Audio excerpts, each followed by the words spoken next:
चलो इधर एग्जांपल देता हूं, फिर अपन इधर इधर सारी कहानी बताएंगे।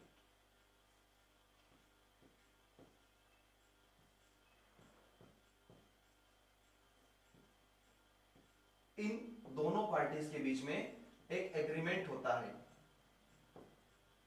अभी एग्रीमेंट हुआ नहीं है। कौन है? मान लो एक है देवकी और एक है भावना जी, दो पार्टियां हैं। देवकी एक शोरूम की मालिक है, बाइक के शोरूम की मालिक, कोई सा भी बाइक ले लो, उनके शोरूम की ये मालिक है।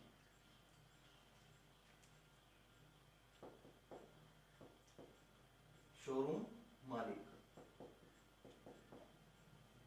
और ये है मैन्युफैक्चरर, यानी कि निर्माता।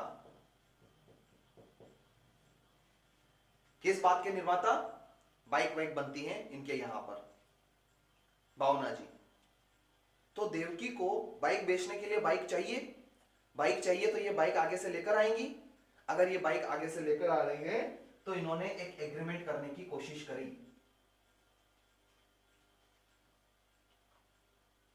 किस बात का? बाइक का।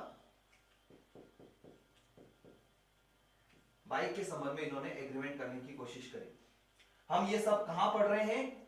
डाक के माध्यम से, क्योंकि टेलीफोन के माध्यम से हमने देख लिया है। चलो अब मेरे को एक एक चीज बताते चलो।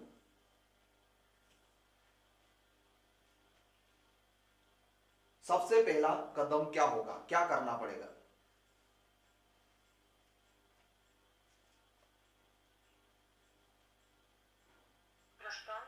नंबर एक, प्रस्ताव, है ना?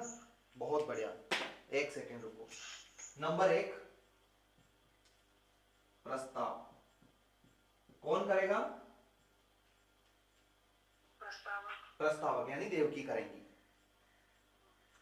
इन्होंने प्रस्ताव किया, मान लो 1 जनवरी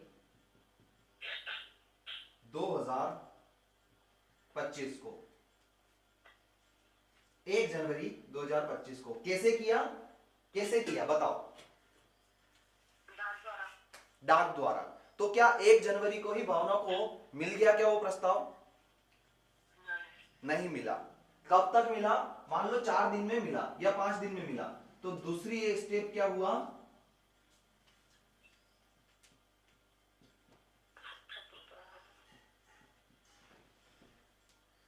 प्रस्ताव प्राप्त हुआ। किसे प्राप्त हुआ? एक्सेप्टर को। कब तक प्राप्त हुआ? 2025। इनके पास जस्ट प्रस्ताव प्राप्त हुआ, क्या इन्होंने, इनके पास जस्ट प्रस्ताव मिला कि मुझे बाइक खरीदनी, ऑटोमेटिक इन्होंने एक्सेप्टेंस दे दी क्या? या ये भी कुछ काम करेंगे एक्सेप्टेंस देने के लिए, अपना जवाब देंगी? या इनको बस मिल गया तो हम ये समझेंगे कि एक्सेप्टेंस हो गया? इनको जवाब देना पड़ेगा, या तो मौखिक रूप से दें या लिखित रूप से दें, या शर्तों का पालन करें या फिर प्रतिफल प्राप्त करके करें। कुछ ना कुछ कदम उठाना पड़ेगा ना।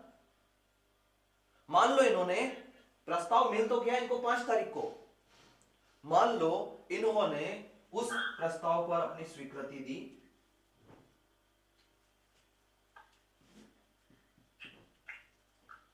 7 तारीख को। 7 जनवरी 2025। तो इन्होंने अपनी ओर से मंदसौर में बैठे बैठे वो स्वीकृति दे दी 7 जनवरी 2025 को। तो क्या उसी दिन, कैसे दी इन्होंने स्वीकृति? हम क्या पढ़ रहे हैं? डाक के माध्यम से। तो इन्होंने स्वीकृति दी 7 जनवरी 2025 को। क्या तुरंत उसी दिन देवकी को वो स्वीकृति प्राप्त हो गई क्या? नहीं हुई। 3 दिन फिर भी अपन मान लेते हैं डाक के माध्यम से। तो चौथी घटना क्या हुई? स्वीकृति प्राप्त हुई। किसको? देवकी को। 10 जनवरी 2025 को। अब उनको स्वीकृति मिल गई है कि हां मैं बाइक भिजवा दूंगी। पूरा घटनाक्रम समझ में आया? ऐसे ही होता है। एग्जाम्पल समझ में आया क्या क्या हो रहा है?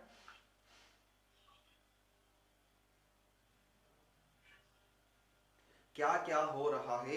एग्जाम्पल समझ में आया क्या? बहुत बढ़िया। अगर ये एग्जाम्पल समझ में आ गया तो अब हमें तीन चीजों के बारे में पढ़ना है।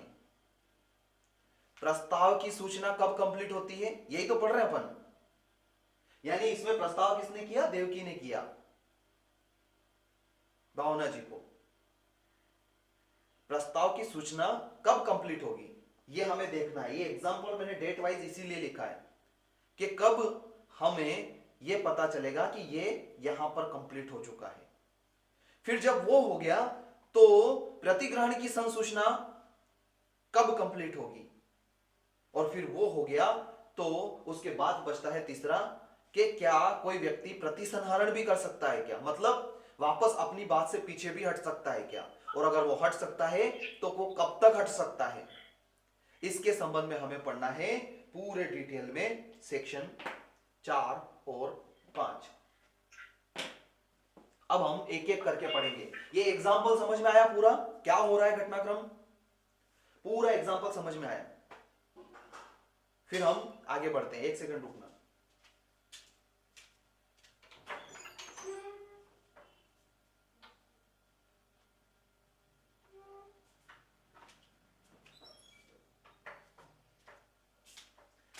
चलो एग्जाम्पल समझ में आया?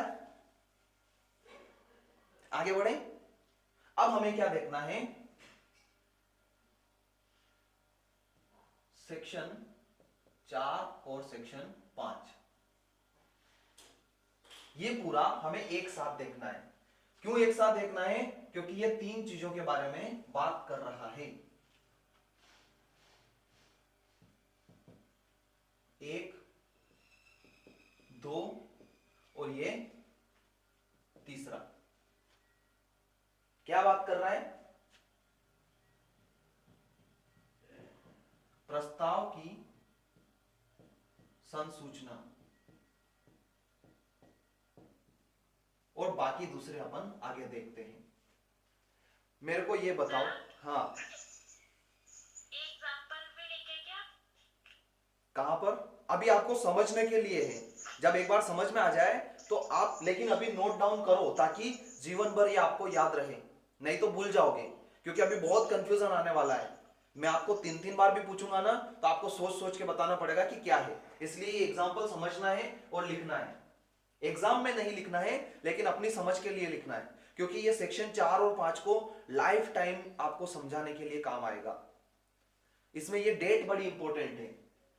डेट इसीलिए मैंने लिखी है, नहीं तो बाकी अपन जो एग्जांपल दे रहे हैं कॉन्ट्रैक्ट के तो मैं डेट नहीं लिख रहा हूं, लेकिन इसमें डेट लिखना जरूरी है।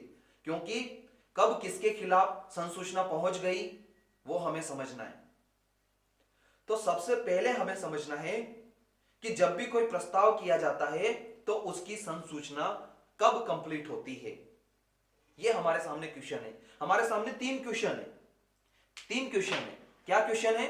नंबर 1 क्वेश्चन है कि जो भी प्रस्ताव किया जाता है उसकी संसूचना कब कंप्लीट होती है। दूसरा क्वेश्चन है प्रतिग्रहण, उस जब प्रस्ताव हो गया उसके बाद जो व्यक्ति प्रतिग्रहण करेगा तो उसकी संसूचना कब कंप्लीट होती है।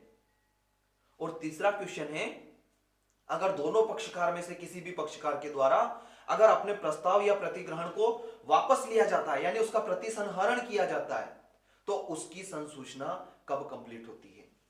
ये 3 क्वेश्चन हमारे सामने उठते हैं।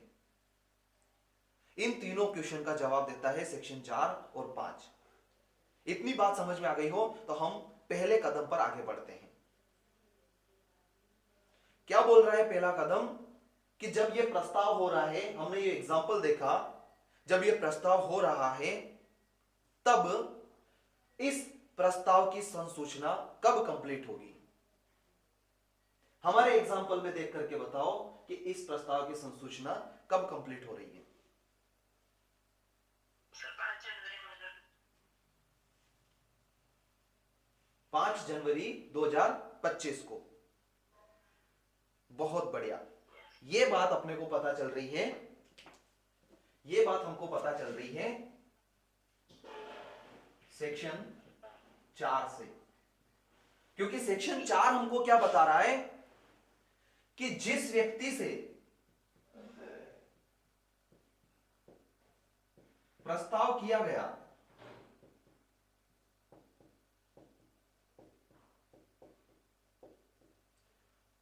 जैसे ही उसके ज्ञान में वो सूचना आई,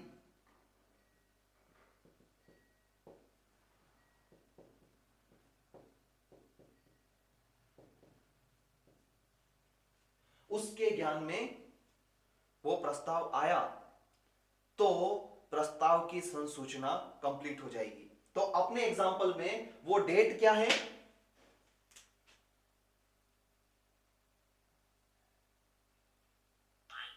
5 जनवरी 2025। बहुत इंपॉर्टेंट बात बताने जा रहा हूं मैं, है ना। इसको स्टेप बाय स्टेप आराम से समझना है। ये तो बहुत सीधा सीधा था। अब हमें देखना है प्रतिग्रहण की सूचना कब कंप्लीट होती है। पहला पॉइंट समझ में आया? चलो, पहला पॉइंट समझ में आया तो सेक्शन 4 पर आ जाओ। सेक्शन 4 पढ़ते हैं। दिमाग खोल के बैठेंगे कोई भी, है ना। संसूचना कब संपूर्ण हो जाती है? सेक्शन 4 क्या बोल रहा है? देखो, पहली ही लाइन बोल रहा है, प्रस्तावना की संसूचना तब संपूर्ण हो जाती है जब प्रस्तावना उस व्यक्ति के ज्ञान में आ जाती है जिसे वह की गई है। अपने एग्जाम्पल में ज्ञान में कब आ रही है?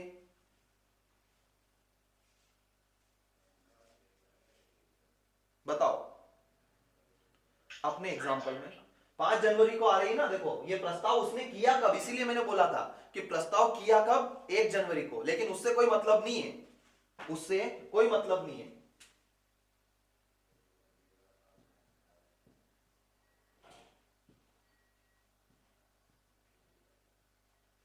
जब प्रस्ताव किया उससे कोई मतलब नहीं है। प्रस्ताव प्राप्त कब हुआ, यानी जिस व्यक्ति से प्रस्ताव किया गया उसके ज्ञान में कब आया? 5 जनवरी 2025 को। तो सेक्शन 4 हमको क्या बता रहा है? सेक्शन 4 हमको क्या बता रहा है कि जिस व्यक्ति से प्रस्तावना की जाती है उसके ज्ञान में जब वो आ जाती है तो हम क्या कहते हैं? प्रस्ताव की संसूचना हो गई, यानी प्रस्ताव कम्युनिकेट हो गया। ये किसमें है? ये डाक के माध्यम से है। जब हम लेटर के माध्यम से लिखते हैं तो यानी कि मैंने यहां से लेटर लिखा, तब ये नहीं कहा जाएगा कि प्रस्ताव हो गया। हमने प्रस्ताव के डेफिनेशन में क्या पढ़ा है कि प्रस्ताव कुछ करने या नहीं करने के लिए, अपनी रजामंदी को किसी अन्य से बताने के लिए उसे संज्ञापित करना पड़ेगा, मतलब उससे कम्युनिकेट करना पड़ेगा। तो मैंने आपको एसेंशियल एलिमेंट क्या लिखवाया था कि प्रस्ताव संसूचित होना चाहिए। बताया था ना कि प्रस्ताव संसूचित होना चाहिए, प्रस्ताव कम्युनिकेट होना चाहिए। तो हमारे सामने ये क्वेश्चन आया था कि कम्युनिकेट कैसे करें। तो सेक्शन 9 में हमने देखा था अभिव्यक्त या विवक्षित रूप से कर सकते हो, लेकिन वो भी कैसे करें? तो हमें सेक्शन 4 और 5 बताते हैं, या सेक्शन 3, 4, 5 बताते हैं कि आप अपने कार्य या लोभ के माध्यम से कर सकते हो, जिसको करने का आप आशय रखते हैं। वो कार्य या लोभ क्या हो सकते हैं? वो आप टेलीफोन के द्वारा भी कर सकते हो या डाक के माध्यम से भी कर सकते हो। तो जब आप डाक के माध्यम से या लेटर के माध्यम से उस प्रस्ताव को संसूचित करते हो, कम्युनिकेट करते हो, तो कब वो कम्युनिकेट माना जाता है? तो सेक्शन 4 ये बता रहा है कि जब प्रस्ताव की संसूचना जिस व्यक्ति से प्रस्ताव किया गया है उसके ज्ञान में आ जाती है, तो वो प्रस्ताव कम्युनिकेट समझा जाता है। यह है पहला पॉइंट। इतनी बात समझ में आ गई क्या? इतनी बात समझ में आ गई क्या?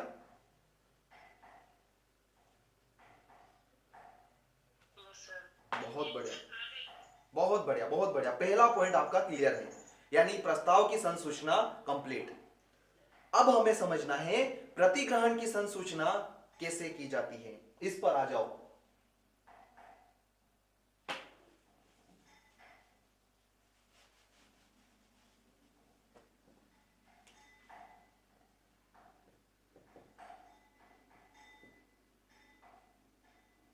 प्रतिग्रहण की संसूचना